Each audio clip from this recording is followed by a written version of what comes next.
most around town driving takes place, notably taller overall gearing in the manual model leaves the Cruze feeling breathless when tasked with more than a steady cruise.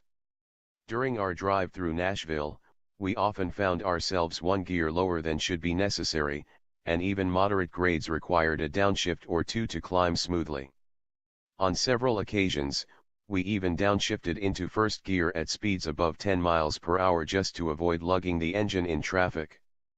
Drivability issues notwithstanding, it's puzzling that Chevy would saddle the Cruze with such tall gearing through most of the gears, yet leave shorter ratios in both the lowest and highest gears, a move that assuredly has an effect on the manual model's 1 mpg hit on the EPA's city and highway cycles, which are still solid at 29 and 41 mpg, relative to the automatic.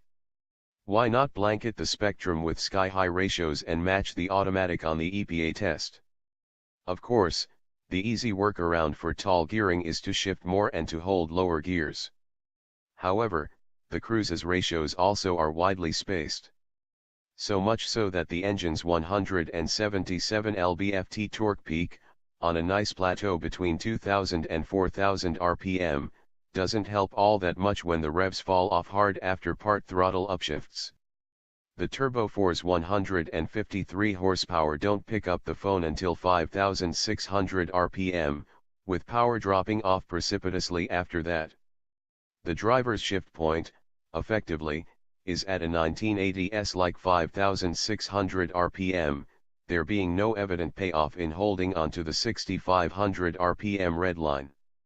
The gap between first and second is particularly wide, with the 1-to-2 shift pancaking engine speed to just over 3000 rpm, where the engine makes about 100 horsepower.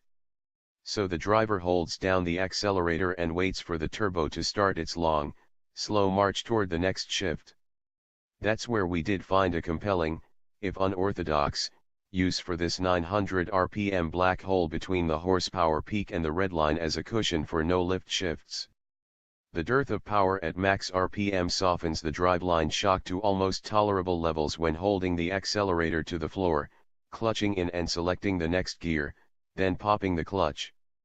Driven this way, which we don't recommend, and acknowledge that few Cruze owners will employ, the engine stays on the boil and doesn't suffer as much lag after upshifts. It feels quicker, but the practice is also more abusive.